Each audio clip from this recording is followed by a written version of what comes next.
Good morning, dear students. Today, let's start chapter 10 Sun as a Resource of your Science.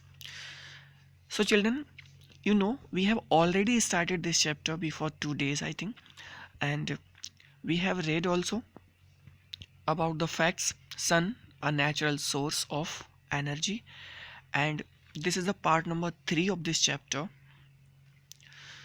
Children, today I'm going to start page number 103, and the fact is solar cells as a source of electricity.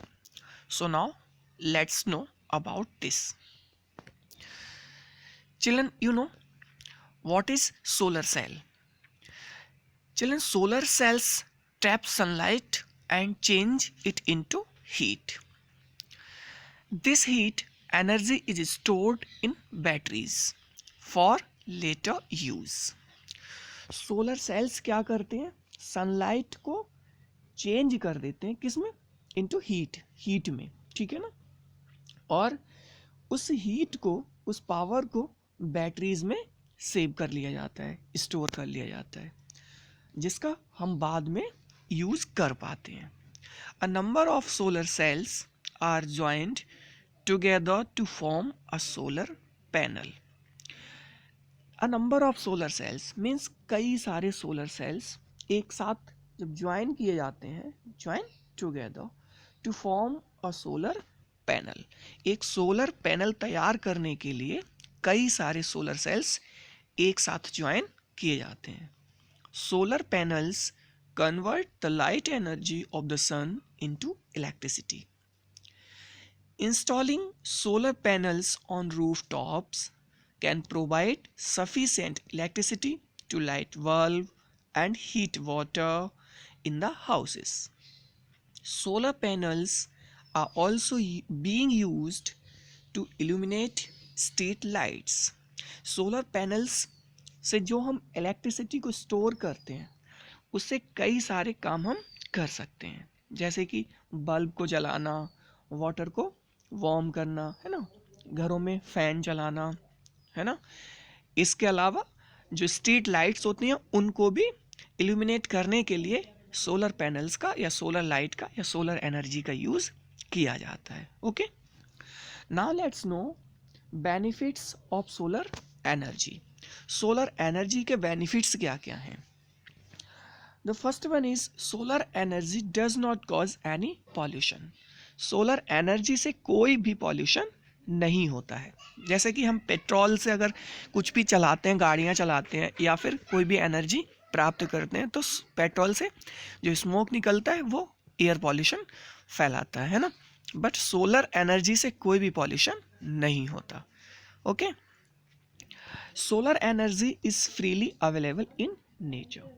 और सबसे बड़ा फ़ायदा इसका ये है, सबसे बड़ा benefit ये है कि ये हमें नेचर से बिल्कुल फ्री मिलती है ना, फ्री प्राप्त होती है।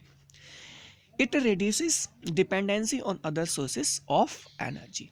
और इसका यूज़ करने से हम जो दूसरे सोर्सेज हैं एनर्जी के, लाइक पेट्रोल, है ना, डीजल, गैसेस वगैरह वगैरह, इनके ऊपर जो हमारी डिपेंडेंसी है, निर्भरता है, वो क्या हो जाती है? कम हो जाती है। Okay children, now let's know about effects of sun on seasons. Seasons के ऊपर जो सीजन चेंजेस होते हैं हमारे, लाइक जैसे अभी सर्दियाँ हैं ना, तो सर्दियों के बाद गर्मियाँ आएंगी, है ना, फिर रेनी सीजन आएगा, तमाम चीज़ें, तो ये सब होता है। इस पे सन का क्या इफेक्ट होता है ना, ये जानते हैं। चलिए children, sun also has effect on seasons. Sun का जो इफेक्ट होता है, प्रभाव होता है, वो सीजन्स पर भी पड़ता है, यानी मौसम पर पड़ता है। The earth moves around the sun. हमारी जो अर्थ है वो सन के चारों तरफ क्या कर रही है? घूम रही है ना, चक्कर काट रही है। Due to this movement different parts of the earth receive different amount of sunlight during a particular time of a year which causes the changes in seasons. हमारी जो अर्थ है वो पृथ्वी के कई सारे, हमारी जो अर्थ है वो सन के चारों तरफ घूम रही है, जिसकी वजह से अर्थ के अलग अलग पार्ट्स में अलग अलग तरीके से या अलग अलग अमाउंट में सनलाइट प्राप्त होती है, ठीक है ना। और इसी वजह से सीजन्स भी जो हैं चेंज होती रहती हैं। अब जहाँ सन का इफेक्ट पड़ेगा डायरेक्टली, या जहाँ सनलाइट डायरेक्टली मिलेगी, वहाँ पे क्या होगी, हीट मिलेगी। तो हीट मिलेगी यानी कि वहाँ पे गर्मी का मौसम होगा। और जो एरिया सनलाइट के सामने नहीं आएगा, बैक साइड में होगा, या फिर सनलाइट पूरी तरह से नहीं मिल पाएगी, तो वहाँ हीट कम मिलेगी। हीट कम मिलेगी तो जाहिर सी बात है वहाँ पे क्या होगी, सर्दी होगी, है ना। तो इस प्रकार से सन का सीजन्स पे बहुत बड़ा इफेक्ट पड़ता है। There are 3 main seasons, summer, winter and rainy. जो मेन 3 सीजन्स हैं वो क्या क्या हैं, summer, winter and rainy. Spring and autumn are the other 2 seasons that come in between the main seasons. इसके अलावा भी autumn और spring 2 seasons और हैं, वो भी इनके बीच में आती हैं, ठीक है ना। सबसे पहले हम समर के बारे में जानते हैं। Summer is the hottest time of the year, we wear light cotton clothes to keep ourselves cool. Summer जो होता है वो सबसे ज़्यादा गर्मी का समय होता है, hottest time of the year. We wear light cotton cloths to keep ourselves cool. हम अपने आप को कैसा रखने के लिए, कूल रखने के लिए कॉटन क्लॉथ्स का, लाइट कॉटन क्लॉथ्स का यूज़ करते हैं। We eat ice creams and drink lots of water. हम इस सीजन में क्या करते हैं, आइसक्रीम्स खाते हैं, है ना, और बहुत सारा वाटर भी ड्रिंक करते हैं। ओके चिल्ड्रन, नेक्स्ट रेनी और मॉनसून सीजन। चिल्ड्रन, रेनी और monsoon season brings rain. Rainy season में या मॉनसून सीजन में क्या होती है, बारिश होती है। We wear raincoats and use umbrellas to protect ourselves from the rain. Okay, हम रेनकोट का यूज़ करते हैं, अम्ब्रेलाज का यूज़ करते हैं, क्यों, क्योंकि हमें अपने आप को रेन से बचाना होता है, ठीक है ना children. Next winter. Winter is the cold season of the year, we wear woollen clothes to keep ourselves warm. जैसे कि अभी क्या चल रहा है, विंटर ही चल रहा है, ये क्या होता है, कोल्ड सीजन होता है, और इस सीजन में हम वार्म या वूलन क्लॉथ जो है पहनते हैं, है ना। We also light a fire and like to have hot drinks like tea and coffee.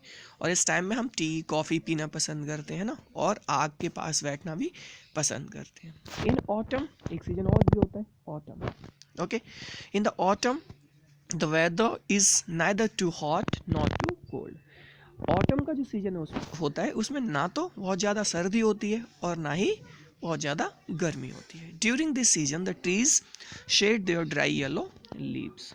ये क्या करते हैं इस सीजन में, ऑटम में जो पतझड़ होता है ना, यानी कि पेड़ की जो पत्तियाँ होती हैं वो, पुरानी जो सूखी हुई पत्तियाँ होती हैं वो झड़ जाती हैं। Okay children, next spring season. Children, spring season is the pleasant season. सबसे अच्छा सीजन होता है, बहुत ही शानदार सीजन होता है। It is neither hot nor cold. ये भी ना तो ज़्यादा गर्म सीजन होता है, ना ही बहुत ज़्यादा ठंडा। It is the season of fresh leaves. इस सीजन में फ्रेश लीव्स आ जाती हैं, है ना, पेड़ों पर, ट्रीज़ पर नई नई पत्तियाँ आती हैं, कलरफुल फ्लावर्स होते हैं, है ना, और बहुत सारी बटरफ्लाइज हमको देखने को मिलती हैं। Children, today's class is over and I hope you have understood all about the facts that I have explained today. And next, renewable and non-renewable sources of energy. About this, we will know in the next video. Thank you, children.